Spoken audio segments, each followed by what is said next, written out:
내 남자친구는 함께 이사하자는 이야기를 시작한 이후로 내 장애 소득에 대해 계속 잔인한 농담을 합니다. 내가 BFS 30 농담에 과잉 반응하는 27살인지는 잘 모르겠습니다. 안녕하세요 여러분, 이 내용을 짧게 작성해 보겠습니다. 내 남자친구와 나는 약 9개월 동안 데이트를 해왔고 서로를 알고 지낸 지 거의 2년이 되었고 모든 것이 괜찮았습니다. 여기저기서 몇 가지 문제가 있지만 대부분 해결했습니다. 내 남자친구는 사무실에서 일하고 꽤 많은 돈을 벌고 있는데 그 사람은 항상 나에게 예고도 없이 말하듯이 우리 둘 다 먹고 살 수 있을 만큼 충분히 돈을 벌고 있다. 하지만 저는 장애가 있고 19살이 된 이후로 계속 일하고 있습니다. 여기저기서 아르바이트를 거의 해본 적이 없지만 장애를 잃을 것이기 때문에 급여가 너무 높거나 그런 것은 없었습니다. 3개월 전 그가 함께 이사하는 것에 대해 이야기하기 시작할 때까지 우리는 우리 둘 중 얼마나 벌었는지, 수입이 어디서 왔는지에 대해 많이 이야기하지 않았습니다. 내가 데이트를 많이 하지 않는 이유는 내 수입이 어디서 오는지 사람들에게 말하기가 항상 부끄럽기 때문입니다. 왜냐하면 나의 장애는 나를 보는 것만으로는 정확히 알 수 있는 것이 아니기 때문입니다. 의해. 그런데 나는 그에게 나에게 돈을 지불하라고 요청한 적이 없습니다. 우리는 외출할 때나 한 사람이 다른 사람을 대접할 때 종종 네덜란드어를 사용합니다. 나는 지금 집에 살고 있으며 이사해도 괜찮지만 그가 할 수 있는 만큼 기여할 수는 없을 것이라고 그에게 말했습니다.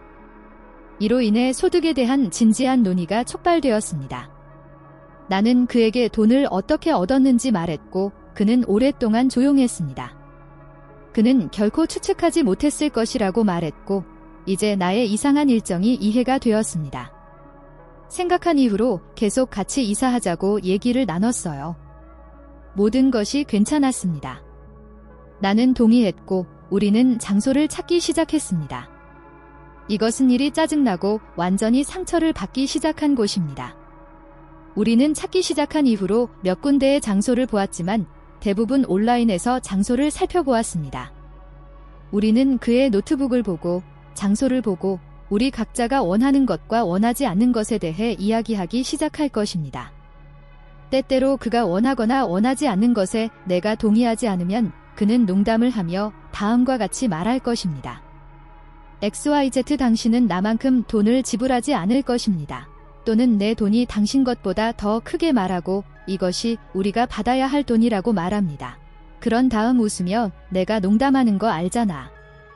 당신이 거기 살 것이기 때문에 나는 당신의 의견을 중요하게 생각합니다.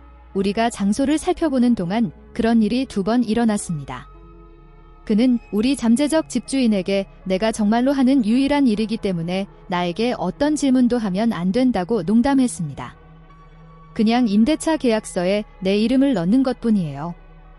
살면서 이렇게 부끄러운 적이 없었으니 앞으로는 그렇게 할게요. 가서 그곳의 나머지 부분을 살펴보고 그 사람과 집주인을 피하십시오. 그가 많은 것에 대해 농담을 하는 것은 이것뿐만이 아닙니다.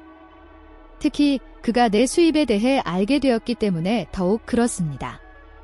하루 종일 일하느라 너무 피곤해요. 나도 당신처럼 가만히 앉아 있었으면 좋겠어요. 또는 매일 잠을 잘 수 있으면 좋을 텐데.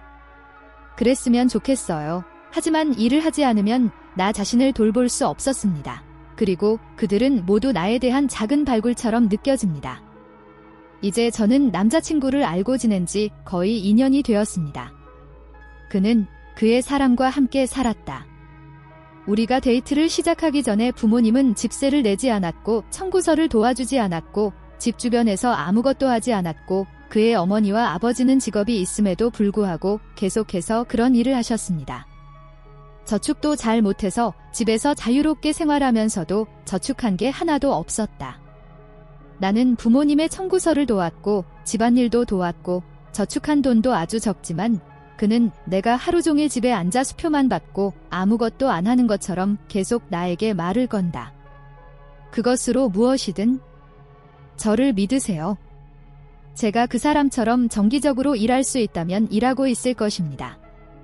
그 이후로 그 사람은 너무 거만한 사람이 된 것 같고 그게 내 신경을 곤두세우고 있는 것 같아요. 나는 이것에 대해 그와 여러 차례 이야기했지만 그가 말하는 것은 내가 그것을 너무 심각하게 받아들이고 헛된 일을 만들고 있으며 더 이상 그것에 대해 이야기하기를 거부한다는 것입니다. 내가 정기적으로 일하지 않는 것을 그에게 괜찮은지 물었더니 그는 괜찮으며 물론 우리 둘이 먹고 살기에 충분한 돈을 벌고 있다고 말했습니다.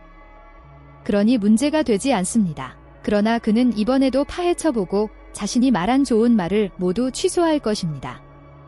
이것이 제가 데이트와 관계를 싫어하는 이유입니다.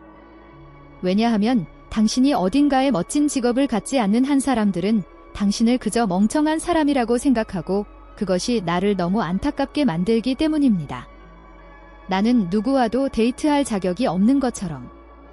그리고 떠날 생각을 하는 동안에도 내 수입에 맞는 다른 남자를 찾을 수 없을 것이기 때문에 떠나면 안 된다는 생각이 계속 듭니다. 더 많은 정보가 마음속에 있지만 절대 그렇지 않습니다. 돈은 결코 우리 관계에 문제가 되지 않았기 때문에 이 지식을 통해 우리 사이에 어떤 변화가 일어나는지 정말로 보았습니다. 만약 상황이 심각해지면 그들처럼 그에게 말해야 하고 우리가 함께 문제를 해결해야 한다고 생각했습니다. 그는 항상 정말 다정한 사람 같았고 장애인이나 가난한 사람들에 대해 나쁜 말이나 품위를 떨어뜨리는 말을 한 적이 없었기 때문에 이것은 정말로 제게는 의외의 일이었습니다. 나는 내 장애가 나를 얼마나 취약하게 만들 것인지 생각해 본 적이 없지만 인생에서 다른 사람과 재정을 합치려고 시도한 적이 없기 때문에 이것이 학습 경험이었던 것 같습니다. 저도 솔직히 말해서 학대라고 생각한 적도 없습니다. 나는 그 사람이 이상하게 못되게 굴고 있다고 생각했어요.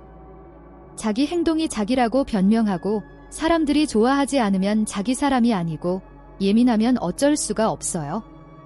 그를 알았습니다. 그것은 결코 나를 겨냥한 것이 아닙니다. 그냥 내 생각이 방해가 되도록 방치한 것 같아요. 말할 것도 없이 내가 가졌던 소수의 관계는 소득 문제가 발생하자 모두 무너졌습니다. 나는 우리가 이야기를 나누기 전까지는 그와 함께 살 계획이 없으며 그 결과가 어떻게 될지 지켜보겠습니다. 나는 그의 끊임없는 농담을 계속 가지고 살 수 없을 것 같습니다. 그것은 나에게 농담이 아니기 때문입니다. 그냥 부끄럽고 제대로 된 어른이 아닌 것 같은 기분이 듭니다. 나는 그 사람과 한 번 더 이야기를 나누고 이 농담이 어떤 식으로든 나에게 재미없기 때문에 그 농담을 멈추는 것에 대해 내가 정말 진지하다는 것을 그에게 알릴 계획입니다. 편집, 의견을 보내주신 모든 분들께 감사드리며 다시 연락을 드릴 수 없는 분들께도 생각할 게 너무 많습니다. 이 댓글들을 다 읽고 몇 가지 사항에 주목하게 되었는데 상황이 생각했던 것보다 실제로는 더 심각하다는 생각이 들었습니다. 그는 농담에 있어서는 단지 심술궂은 말을 했을 뿐이지만 분명히 이것은 언어적, 정서적 학대의 신호이며 나는 그런 상황에 처하고 싶지 않다는 것을 알고 있습니다. 나는 그와 이야기를 나누고 그가 무슨 말을 하는지 살펴보고 거기에서 나갈 것입니다. 다시 한번 감사드립니다. 업데이트. 저는 여러분에게 많은 답변을 한 다음 날 남자친구와 이야기를 나눴습니다.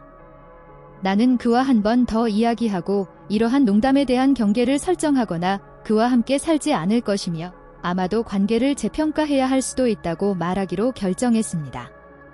나는 그에게 진지한 대화를 나누고 싶다고 말했고 그는 곧 헤어질 것이라고 생각했기 때문에 즉시 나에게 헤어지고 싶은지 물었습니다.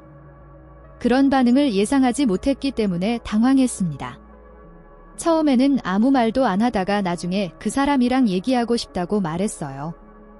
그의 농담과 솔직하게 사람들에 관한 일반적인 그의 행동에 대해 그리고 특히 그들이 그에게 그만하라고 요청할 때 그렇게 비열한 방식으로 그들을 놀리는 것에 대해 나는 또한 일반적인 언어 학대와 학대에 대해 조금 읽었으며 상황이 훨씬 더 명확했습니다.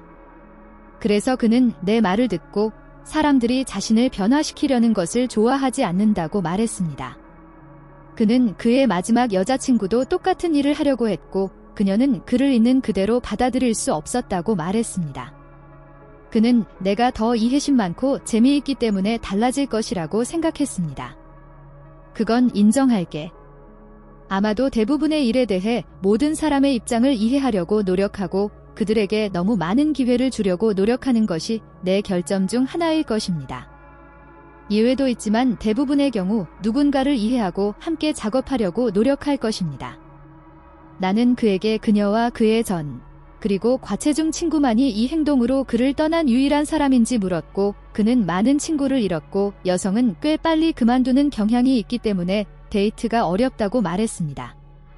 그의 말에 따르면 이것은 사람들이 너무 예민하고 그가 자신의 모습을 바꾸길 원하기 때문에 발생합니다. 자신을 있는 그대로 받아들이는데 매우 집착하고 그를 변화시키려는 사람들에 대해 화가 난 것 같았습니다. 나는 방향을 바꾸어 그가 말한 내용에 실제로 문제가 있다고 생각하는지 물었습니다. 구체적으로 제 경험을 살려 장소를 볼 때 느낀 점을 이야기했더니 집주인이 되겠다고 하신 말씀을 하더군요. 물론 그는 그것이 농담이고 내가 일을 하는 방식 때문에 돈을 많이 벌지 못한다고 생각했기 때문에 내가 돈을 많이 벌었다고 해서 나를 결코 얕잡아 보지 않을 것이라고 말했습니다. 나는 그에게 부탁했다. 그는 내가 항상 그루폰 같은 일을 하고 매장에서 쿠폰을 사용하거나 특정 장소에 특별 행사가 있을 때 나가고 싶어 한다고 말했고, 그는 그런 일을 해야 하는 사람 옆에 한 번도 없었다고 말했습니다.